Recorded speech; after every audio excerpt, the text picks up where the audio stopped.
지구에서 가장 큰 동물이 뭔지 아세요? 공룡 아닙니다. 코끼리도 아니에요. 정답은 바로 지금 바다를 헤엄치고 있는 대왕고래거든요. 길이가 30m가 넘고 심장 하나가 자동차만 해요. 그런데 이 거대한 동물이 먹는 건요? 손톱만한 새우입니다. 하루에 4톤이나요. 그리고 바다에는 대왕고래만 있는 게 아니에요. 등에 칼날 같은 지느러미를 달고 다른 고래까지 사냥하는 범고래, 수천 킬로미터를 여행하면서 아름다운 노래를 부르는 혹등고래도 있죠. 도대체 이 동물들은 어떻게 바다의 지배자가 된 걸까요? 오늘은 고래들의 놀라운 비밀을 파헤쳐 볼게요. 고래랑 돌고래는 사실 한 가족이에요. 둘 다 고래목이라는 그룹에 속하거든요. 그리스어로 거대한 바다 괴물이라는 뜻인데 이름값 제대로 하죠. 범고래도 사실 돌고래과에 속해요. 이름에 고래가 붙어서 헷갈리는데 돌고래 중에서 제일 큰 종류인 거예요. 몸 길이가 9m까지 자라니까 돌고래치고는 어마어마하게 큰 거죠. 혹등고래는 진짜 고래예요. 수염고래 종류인데 등이 혹처럼 굽어 있어서 혹등고래라는 이름이 붙었어요. 이 녀석들은 매년 지구 반바퀴를 돌아다녀요. 밥 먹으러, 그리고 아기 낳으러요. 근데 대부분 깊은 바다에 살아서 우리 눈에 잘 안 보입니다. 고래들 생김새가 진짜 다양한데요. 범고래는 등에 칼처럼 생긴 지느러미가 솟아 있어요. 수컷은 이 지느러미가 무려 1.8m까지 자란대요. 사람 키보다 큰 거죠. 혹등고래는 가슴 지느러미가 엄청 길어요. 몸 길이의 3분의 1이나 되거든요. 이게 날개처럼 생겨서 영어로는 날개고래라는 뜻의 이름도 있어요. 일각고래는 머리에서 뿔이 3m나 삐죽 튀어나와요. 유니콘 같죠? 이게 사실 이빨이에요. 왼쪽 이빨 하나가 계속 자라서 저렇게 된 거예요. 이런 특징들이 다 쓸모가 있어요. 사냥하거나 친구들한테 신호를 보낼 때 쓰거든요.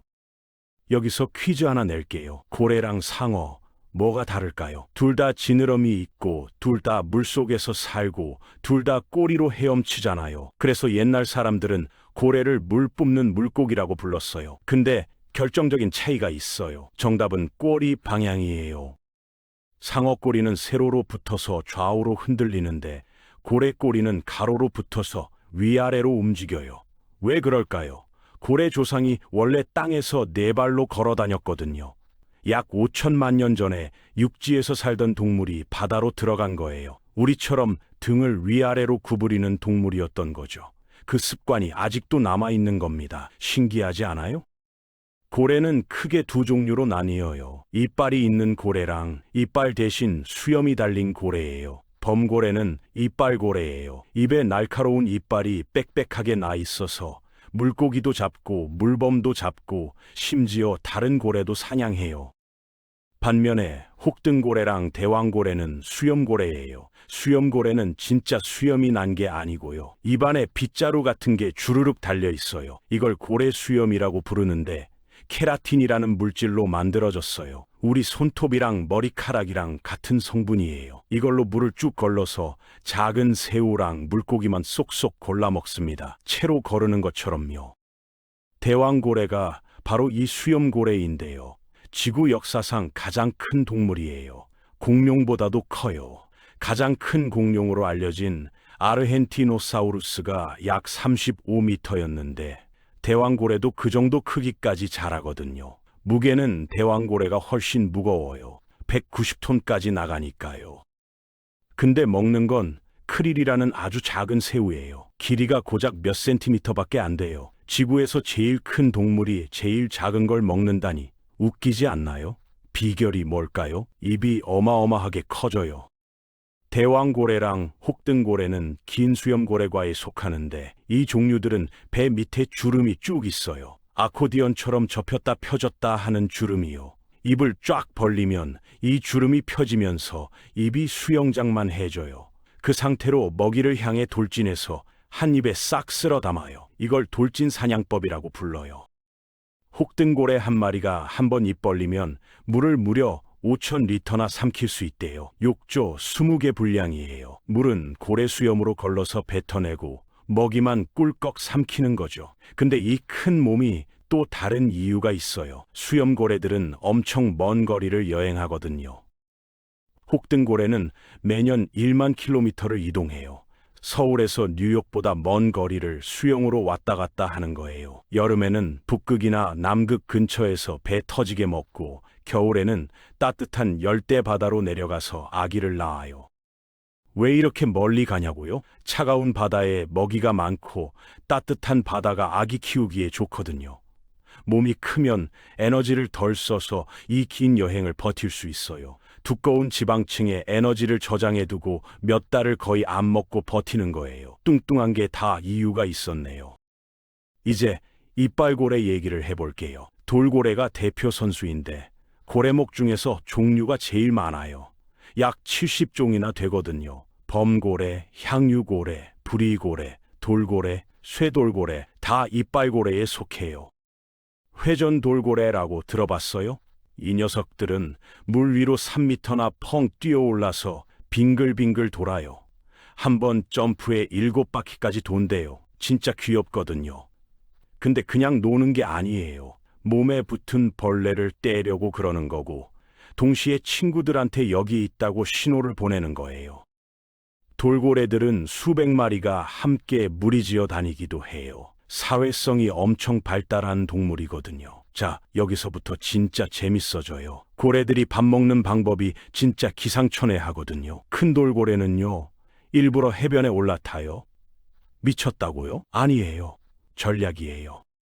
물고기를 물가로 몰아놓고 자기도 따라 올라가서 낼름 잡아먹는 거예요. 위험하지 않냐고요? 괜찮아요. 몸을 비틀어서 다시 물로 들어갈 수 있거든요. 이 기술을 쓰는 돌고래는 항상 오른쪽으로 눕는데요. 왼쪽으로 눕는 돌고래는 없대요. 왜 그런지는 아직 아무도 몰라요. 더 신기한 게 있어요. 플로리다에 사는 큰 돌고래들은 꼬리로 진흙을 휘저어서 동그란 진흙벽을 만들어요. 진흙 도넛 같은 게 생기는 거예요. 물고기들이 이 탁한 진흙벽을 못 뚫고 갇혀버리거든요. 겁에 질린 물고기들이 펄쩍펄쩍 뛰어오르면 돌고래가 입 벌리고 기다리다가 퍽퍽 받아먹는 거예요. 이거 아무 돌고래나 할 줄 아는 게 아니에요. 플로리다 돌고래만 알아요. 다른 지역 돌고래는 이 기술을 몰라요. 왜냐면 배워야 하는 기술이거든요. 엄마가 새끼한테 가르쳐 주는 거예요. 혹등고래는 더 대단해요. 거품 그물 사냥법이라고 공기방울로 그물을 만들어요. 어떻게 하냐면요. 먼저 혹등고래 여러 마리가 물고기 떼를 발견해요. 그러면 한 마리가 물고기 떼 아래로 깊이 잠수해요.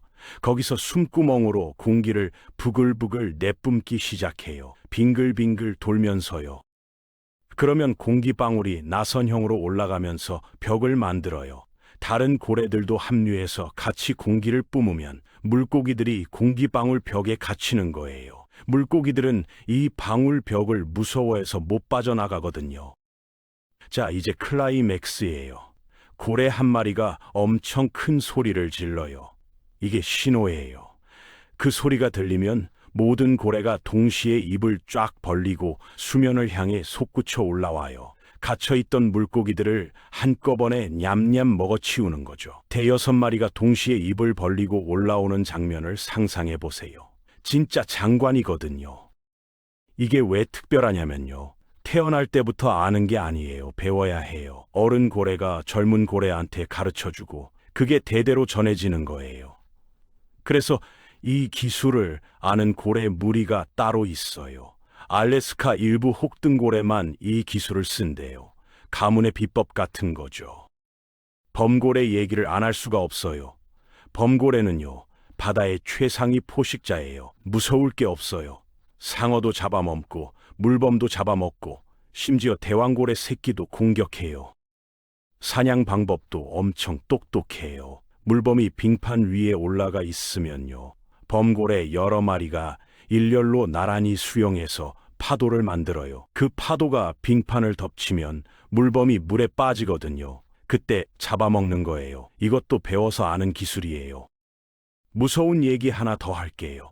범고래 중에 일과성 범고래라는 무리가 있어요. 이 녀석들은 다른 고래를 전문으로 사냥해요. 작은 고래를 발견하면 무리가 협동해서 공격하는데요. 새끼 고래를 엄마한테서 떼어놓은 다음에 숨구멍을 막아요. 고래는 포유류라서 숨을 쉬어야 하잖아요. 숨구멍을 막고 계속 물속에 잡아두면 익사하는 거예요. 잔인하죠? 근데 더 충격적인 건요. 항상 먹으려고 그러는 게 아니래요.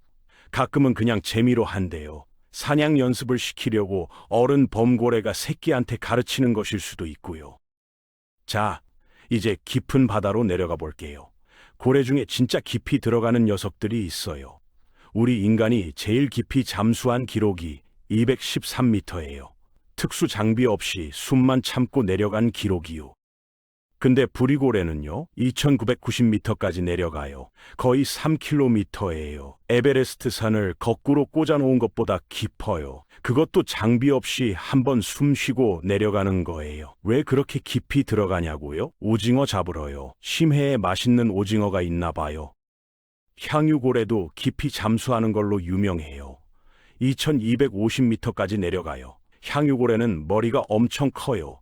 몸 전체의 3분의 1이 머리예요.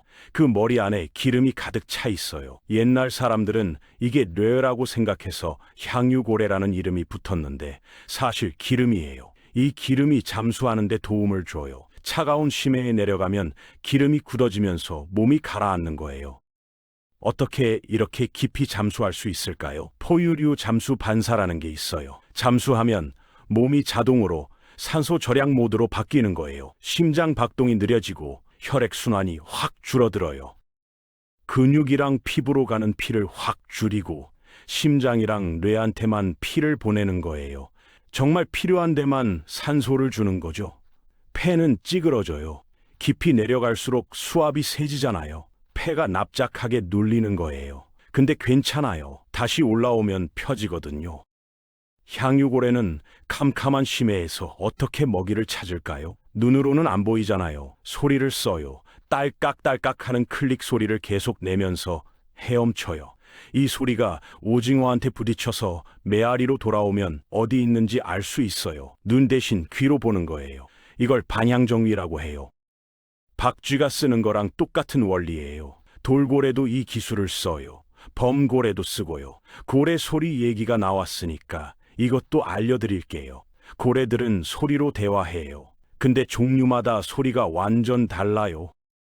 대왕고래 소리 들어본 적 있어요? 우리가 들을 수 있는 제일 낮은 소리가 20Hz인데 대왕고래는 10Hz에서 40Hz 사이로 울어요. 일부는 너무 낮아서 우리 귀에 안 들려요. 대신 엄청 멀리 퍼져요. 수백 킬로미터 밖에서도 들린대요. 바다 전체가 통화범위인 셈이죠. 참고래는 뚜뚜뚜 하는 펄스 소리를 내는데 배의 소나 소리랑 비슷해요. 혹등고래는 노래를 불러요. 진짜요. 같은 멜로디를 반복하는데 한 곡이 몇 분에서 길면 몇 시간이에요. 며칠 동안 계속 부르기도 해요. 저음으로 길게 우우 하다가 높은 음으로 삐익 하기도 하고요. 왜 노래를 부르냐고요? 아마 짝짓기 때문일 거예요. 수컷이 암컷한테 잘 보이려고 부르는 것 같아요. 재밌는 건요. 같은 지역 혹등고래들은 같은 노래를 부른대요. 근데 매년 조금씩 바뀌어요. 누가 새 버전을 만들면 다른 고래들도 따라 부르는 거예요. 고래계의 유행가인 셈이죠. 이빨고래 소리는 달라요. 훨씬 높은 주파수를 써요. 그래서 반향정위에 쓸 수 있는 거예요. 범고래 소리는 들어보면 딸깍딸깍 하는 클릭 소리가 들려요. 이걸로 먹이 위치를 파악해요. 범고래는 휘파람 소리도 내요. 이건 친구들이랑 대화할 때 쓰는 거예요. 범고래 무리마다 사투리가 있대요. 소리 패턴이 조금씩 달라서 어느 무리 소속인지 소리만 듣고 알 수 있어요.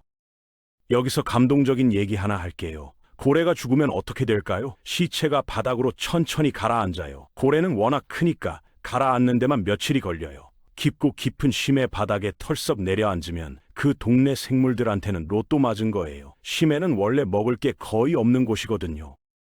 햇빛이 안 들어서 식물이 못 자라고, 그래서 동물도 별로 없어요. 근데 갑자기 고래 한 마리가 떨어진 거예요. 수십 톤짜리 고기 덩어리가요.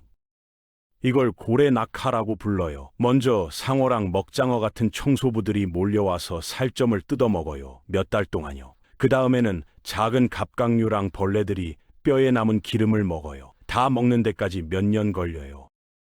마지막에는 뼈만 남는데 이 뼈에서도 영양분이 나와요. 특수한 박테리아가 뼈를 분해하면서 황화수소를 만들어내거든요. 이걸 먹고 사는 생물들이 또 있어요. 고래 한 마리가 심해 생태계를 50년에서 100년까지 먹여 살릴 수 있대요. 죽어서도 생명을 주는 거예요.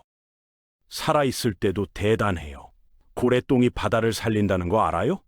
진짜예요. 고래는 깊은 데서 밥을 먹어요. 크릴이나 물고기를 잡아먹고요. 그리고 위로 올라와서 똥을 싸요. 숨 쉬러 올라오니까 그때 싸는 거예요. 이 똥에 철분이랑 질소가 가득해요. 이게 바다 표면에 퍼지면 플랑크톤이 막 자라요. 플랑크톤은 광합성을 하니까 햇빛이 필요하거든요. 깊은 바다에는 햇빛이 없어서 못 사는데 고래가 영양분을 위로 올려주는 거예요. 이걸 고래 펌프라고 불러요. 플랑크톤이 많아지면 그걸 먹는 동물성 플랑크톤이 늘어나고 그걸 먹는 작은 물고기가 늘어나고 그걸 먹는 큰 물고기가 늘어나고요. 바다 전체가 풍요로워지는 거예요. 고래똥이 바다의 비료인 셈이죠. 과학자들이 계산해 봤는데 고래가 많으면 그 바다에서 탄소도 더 많이 흡수한대요. 기후변화 막는 데도 도움이 되는 거예요. 자, 여기서 범고래 얘기를 좀 더 해볼게요. 범고래는 진짜 특별한 동물이거든요. 일단 머리가 엄청 좋아요. 뇌가 크고 주름이 많아요. 인간 다음으로 사회성이 발달한 동물 중 하나예요. 범고래는 평생 엄마랑 같이 살아요. 수컷도요. 보통 동물들은 다 크면 독립하잖아요. 범고래는 안 그래요. 할머니, 엄마, 이모, 누나가 다 함께 무리를 이뤄요. 이걸 모계사회라고 해요. 할머니 범고래가 특히 중요해요. 범고래 암컷은 40살쯤 되면 새끼를 더 이상 안 낳아요. 인간이랑 범고래만 그래요. 다른 동물들은 죽을 때까지 번식하거든요. 근데 범고래 할머니들은 새끼 안 낳고도 30년에서 40년을 더 살아요. 왜 그럴까요? 손주들 돌보려고요. 어디에 먹이가 있는지 오래 살아서 아는 게 많잖아요. 배고플 때 할머니 범고래가 맛집을 알려주는 거예요. 연구에 따르면 할머니 범고래가 있는 무리의 새끼들이 생존율이 더 높대요. 혹등고래는 또 다른 매력이 있어요. 아까 노래 부른다고 했잖아요. 혹등고래는 고래 중에서 가장 다양한 소리를 내요. 근데 노래만 하는 게 아니에요. 버블링 사냥법 기억하죠? 혹등고래는 협동을 정말 잘해요. 서로 역할 분담을 하거든요. 누가 밑으로 가서 공기방울을 내뿜고 누가 소리를 지르고 누가 어느 위치에서 올라오고 연습 없이는 못해요. 혹등고래는 호기심도 많아요. 배 옆으로 다가와서 구경하기도 해요. 사람을 공격한 기록은 거의 없어요. 오히려 다른 동물을 보호해준 사례가 있어요. 범고래가 물범을 공격하려고 할 때 혹등고래가 나타나서 물범을 지느러미로 감싸 숨겨줬대요. 왜 그랬는지는 몰라요. 그냥 착해서 그랬을 수도 있고 범고래가 싫어서 그랬을 수도 있어요. 결국 고래는요, 그냥 큰 동물이 아니에요. 엄청 똑똑하고 가족을 사랑하고 서로 가르치고 배우고 문화를 전수하는 동물이에요. 한 번 숨 쉬고 3km를 잠수하고 지구 반바퀴를 여행하고 살아서도 죽어서도 바다를 풍요롭게 해요. 대왕고래는 지구 역사상 가장 거대한 몸으로 바다를 누비고 혹등고래는 아름다운 노래를 부르며 대양을 건너고 범고래는 바다의 모든 생물 위에 군림하죠. 지금 이 순간에도 어딘가 깊은 바다에서 고래가 노래를 부르고 있을 거예요. 우리 귀에는 안 들리지만 수백 킬로미터 떨어진 다른 고래는 듣고 있겠죠. 바다는 정말 신비로운 세계예요.